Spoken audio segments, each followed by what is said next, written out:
Bonjour Cécile Comics, et comme convenu, voici la troisième partie de ces vidéos consacrées à Savage Dragon Ultimate Collection Volume 1 par Erik Larsen, donc la réédition des 13 premiers épisodes de cette série historique qui a sa fanbase depuis 30 ans, qui n'a pas été le plus gros succès, loin de là, d'Image, qui a mille et une raisons parfois d'éloigner des lecteurs plutôt adeptes de Marvel et de DC, et qui pourtant,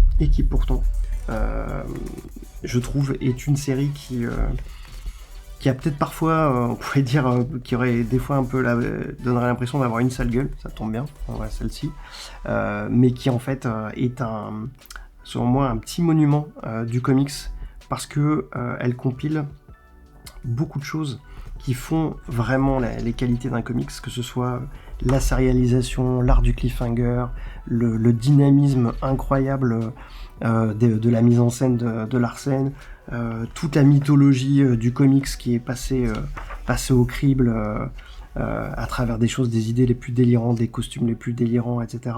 Et en même temps, une vraie capacité à gérer un personnage, à gérer son évolution, à gérer plusieurs personnages aussi, et tout un univers qui se construit sous nos yeux.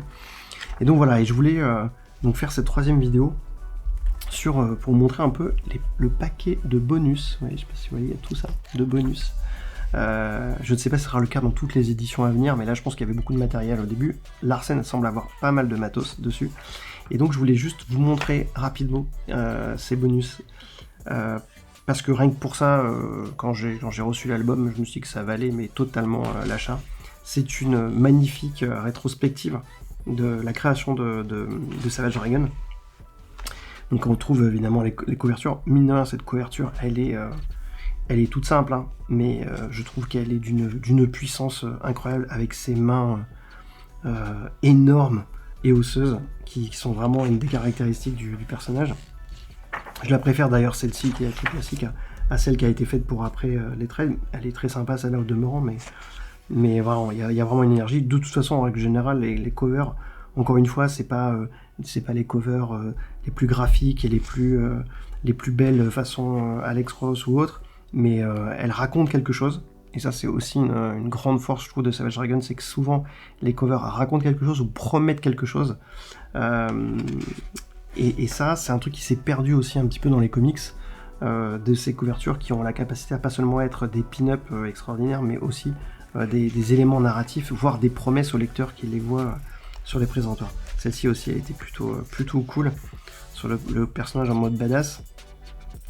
Donc on a des reproductions de couverture, alors certaines on a l'impression que c'est des scans directs de couverture, autant certaines paraissent propres, comme si les originaux avaient été conservés, autant d'autres, on a l'impression en fait que c'est vraiment un scan de la couverture imprimée d'origine, parce qu'on voit un petit peu de texture là-dessus. C'est pas gênant, l'album en lui-même il est magnifique, hein. La reliure est peut-être un petit peu raide, on entend ça crisse un petit peu, mais l'impression est vraiment top, les couleurs sont très bien rendues. C'est vraiment un beau bouquin, donc n'hésitez pas. Et même effectivement dans les trucs comme ça, on a l'impression que ça a été rescanné a posteriori, parce que je pense qu'il y a pas mal de choses qui se sont perdues. Donc ça vaut le coup. Ça c'était la couverture de la première mini-série, si je me souviens bien, qui déjà mettait bien le ton en matière de destruction et d'utilisation des armes. C'est ça qui est assez marrant, c'est d'ailleurs dans la série, c'est ce côté qui tranchait véritablement dans l'ultra-violence, avec le côté finalement très cartoon de certains personnages. Donc il y avait ce qu'on a retrouvé après dans Invincible, hein, c'est-à-dire cette capacité à être à la fois dans du ultra violent et en même temps dans des lignes et des designs de personnages qui pouvaient être assez marrants. Petit dessin une petite posture d'Erik Larsen des Savage Dragon, avec un ventre bien rentré, hein. Il fait attention à pas laisser le ventre dépasser, et je trouve que c'est une bonne idée. Mais c'est un truc qui montre aussi en fait la dimension iconique du design du personnage, qui encore une fois est assez basique, hein. On l'a parfois comparé à Hulk, même si ça n'a rien à voir en termes d'ailleurs Larsen s'en moque souvent de ça, parce qu'on se dit il est vert, il a des gros bras machin, mais c'est une silhouette particulièrement iconique en fait, et des fois on n'a pas besoin de plus. D'ailleurs Savage Dragon n'a pas besoin de costume en fait, il est lui-même l'icône et il se résume à ses gros bras poilus, sa crête et sa couleur verte. Et ça, avoir réussi à créer une icône du comics comme ça, avec juste ces 3 éléments, c'est quand même pas mal. D'autant plus que justement, un personnage comme Hulk a déjà trusté, on va dire, l'iconographie du gros badass vert. Arriver sur ce terrain-là, avec justement, donc aller se confronter à un design déjà un peu existant, à un personnage, sans forcément apporter beaucoup plus de choses en dehors de la crête, etc. et tout. Il fallait... c'était couillu. Et c'était parfaitement bien amené. Et là aussi, on voit dans ce super poster que les designs vont aller depuis l'hommage à Captain Marvel, donc très comics classique, super-héros, qu'on va retrouver sur certains personnages, et puis des trucs complètement barrés, du Godzilla à l'espèce de personnage requin SM, et ça c'est tout truc. Je vous parlais de ces bonus, tout ça, c'est passionnant, c'est toute l'évolution en fait des designs du Savage Dragon à travers le temps. Je vais passer rapido parce que le but c'est que vous puissiez aller prendre ce bouquin. Moi je vous invite vraiment à l'acquérir et à regarder un petit peu plus en détail, mais on voit en fait, et c'est vraiment passionnant, toutes les questions que Larsen s'est posées, et il les explique vraiment en plus sous forme de commentaires. On voit les premiers designs, comment la crête a évolué, on voit aussi comment il a créé des personnages qui vont apparaître beaucoup plus tard. Aussi, apparemment, c'est des personnages pour certains qu'il a créés il y a très longtemps. On voit Mighty Man, par exemple, dans des différentes incarnations. Ce personnage-là, par exemple, Horridus, qui était dans un pitch qu'il avait préparé pour X Factor. Donc là, on reconnaît Havok. Et là, je pense que c'est Lorna, non, c'est Lorna, ouais. La fille de Magneto. Période où elle avait beaucoup grandi, était devenue musclée, etc. Je pense que c'est ça. Son nom m'échappe, mais bon. Donc tout un tas de persos qui, encore une fois, ont des looks très marqués de l'époque, mais avec des côtés aussi assez délirants, comme ce personnage, la Kid Avengers, qui rappelle effectivement des personnages, des super-héros du Golden Age, et d'autres qui sont en mode manteau, veste typique des années 90. On a le personnage de Star, pas mal, beaucoup de croquis, alors de design, mais aussi de croquis, en fait, préparatoires, de couverture ou de pages. Le look improbable du Savage Dragon avec la moustache aussi, ça, dans cet album, c'était assez fou. Des sketchs ou des dessins, vraiment des dessins ancrés, des couvertures qu'on connaît, ou de pin-up, c'est blindé. Les designs de la Freak Force, là, cette couverture aussi, beaucoup de refs et de sketchs aussi, de compos. Voilà, comme je disais, c'est à la fois quelque chose qui paraît très organique, et en même temps, on voit qu'il y a un boulot de préparation qui est plutôt important.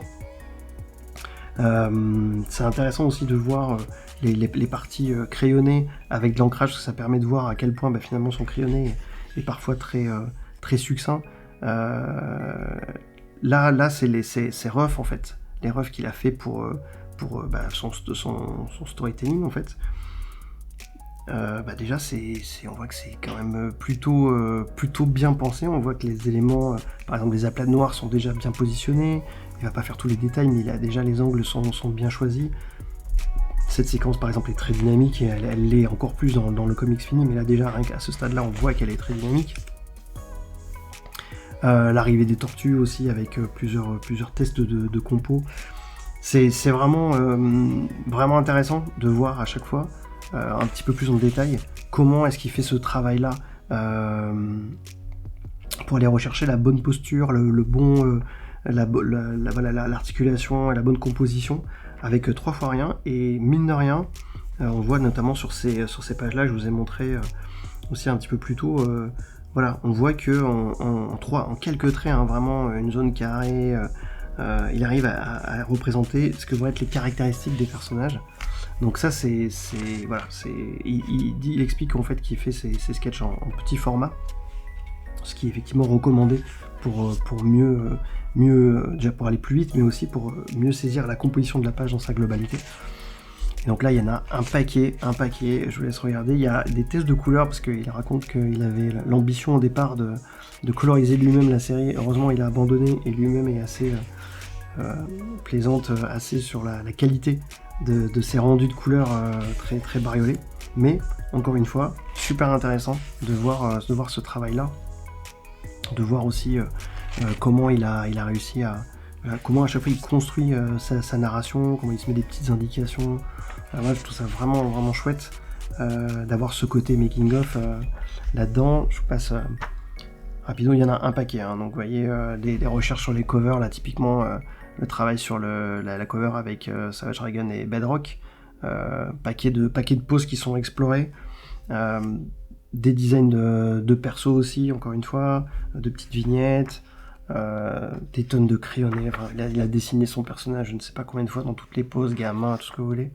Donc ouais, moi je trouve ça vraiment, vraiment fou, vraiment intéressant. Et puis il y a une petite histoire à la fin, mais qui n'est pas dessiné par lui, je crois. Une backup story, je crois que c'est des backups qui apparaissaient à la fin des numéros et qui sont consacrés en fait aux différents personnages. Ouais, c'est ça, en fait, il y a plusieurs artistes différents, ils sont crédités, c'est vrai, au début, et d'ailleurs, je crois que ça ressemble à du Kevin Maguire un peu, ouais, pas très sûr. Même du Adam Hughes en fait, hein. Ouais, ça ressemble un peu beaucoup à du Adam Hughes, ouais, ça doit être du Adam Hughes quand même, sur Mighty Man. Et donc voilà, donc un numéro, vraiment un album que je vous recommande, avec cette magnifique couverture de Mighty Man et de Rapture. Ouais, c'est Adam Hughes qui l'a dessiné, on a vu sa signature. Donc voilà, un album donc, que je vous recommande. Il coûte 39,99$, épisode 1 à 5 et 1 à 8 de la série. Très très bel album, vraiment je suis très très content de pouvoir commencer ou recommencer la série. Alors c'est un sacré budget si vous avez l'intention d'avoir toute la série, sachant que il y a plus, je vous dis, plus de 200, même plus de 250 numéros, je sais pas combien ils en sont aujourd'hui, mais c'est assez énorme. Mais c'est vraiment je pense une série qui vaut le coup d'être découverte, et notamment si vous êtes en mal d'Invincible, parce que c'était de ça aussi qui a joué à un moment donné, c'est que si vous avez aimé Invincible, et effectivement c'est un peu, on pourrait presque avoir l'impression que Savage Dragon c'est son côté un petit peu plus sale gosse, un peu moins bien dessiné, un peu plus trashouille, etc.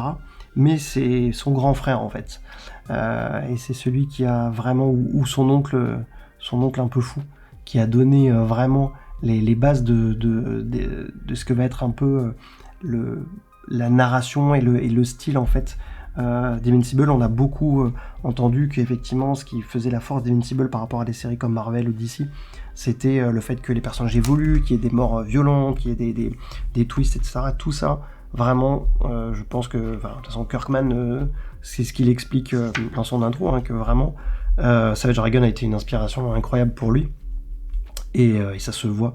Donc si vous avez aimé ça, si vous aimez ces super-héros un petit peu, qui vont un petit peu au-delà de ce qu'on a l'habitude de voir chez les Big Two, donnez sa chance à Savage Dragon, ça vaut vraiment le coup. Et puis voilà, pas passer outre peut-être le côté qui est un peu qui peut paraître un peu brouillon, un peu basique dans les dessins, les designs et tout.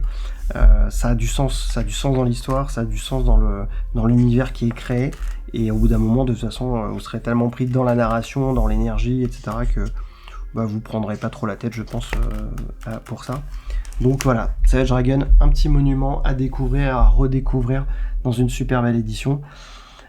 N'hésitez pas à me dire si vous allez craquer, si vous allez prendre cet album, et puis ce que vous en avez pensé. J'espère que cette lecture vous plaira et que vous serez aussi conquis que moi par l'énergie folle d'Erik Larsen.